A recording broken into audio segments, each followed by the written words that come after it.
महाराष्ट्र की राजनीति के इतिहास में 28 जनवरी एक ऐसे दिन के तौर पर दर्ज हो गया जिसने सत्ता के शिखर पर बैठे नेताओं से लेकर आम जनता तक सबको स्तब्ध कर दिया।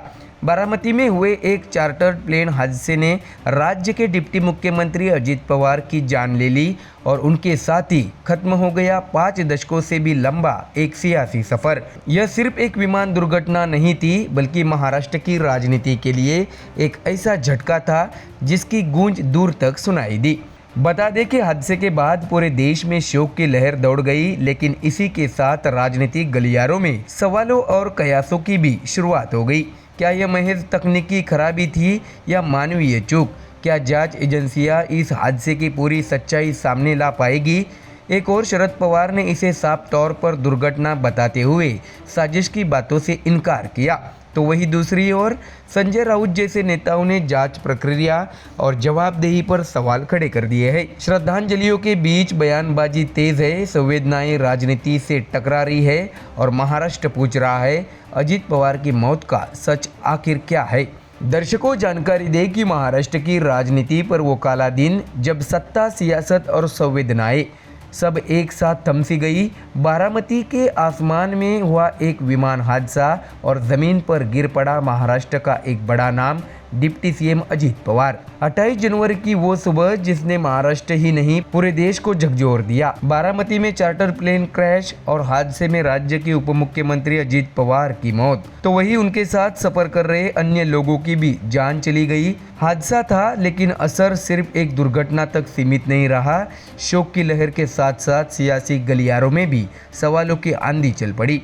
बता दें कि देश भर से श्रद्धांजलि संदेश आए, लेकिन इसी बीच कुछ आवाजें ऐसी भी उठी जो इसे सिर्फ एक तकनीकी चूक मानने को तैयार नहीं है। दर्शकों, बता दें कि एनसीपी एसपी अध्यक्ष और अजित पवार के चाचा शरद पवार ने साफ शब्दों में कहा है कि यह पूरी तरह एक दुर्घटना है। अभी किसी साजिश या राजनीतिक एंगल की बात करना गलत होगा।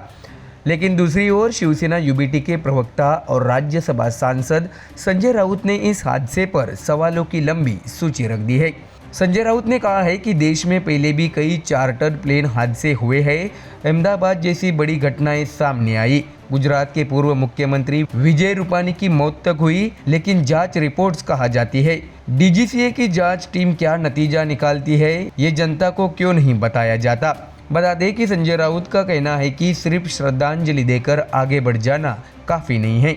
अगर तकनीकी खराबी थी तो वो क्या थी? रडार फेल हुआ, एयरपोर्ट पर चूक थी या विमान की मैनेजमेंट में लापरवाही? उनका सवाल सीधा था, जवाबदेही तय होनी चाहिए। तो वही दर्शकों, इसी राजनीतिक शोर के बीच शिवसेना नेता शाइना इनसी ने बयानबाजी की राजनीति पर तीखा हमला बोल दिया है।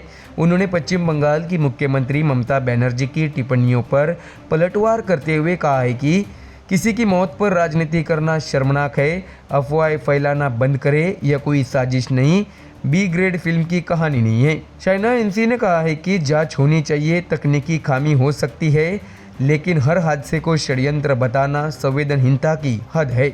उन्होंने याद दिलाया कि अजित पवार कोई साधारण नेता नहीं थे।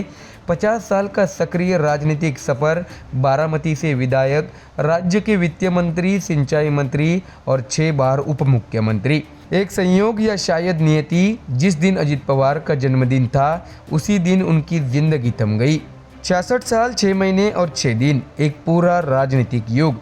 शाइना इनसी ने उनकी निजी छवि को याद करते हुए कहा है कि वह सिर्फ सत्ता के नेता नहीं थे बल्कि जनता के प्रशासक भी थे। हर सुबह 6 बजे से 7:30 बजे तक उनका ओपीडी वार्ड खुला रहता था। लोग आते थे, अपनी समस्याएं रखते थे और अजित पवार उन्हें टालते नहीं थे। ऐसे में दर्शकों, यही वजह है कि आज महाराष्ट्र की राजनीति में एक खालीपन साफ महसूस किया जा रहा है। ट्रिपल इंजन सरकार हो या विपक्ष, हर कोई मानता है कि अजित पवार जैसे काबिल एडमिनिस्ट्रेटर आसानी से नहीं मिलते।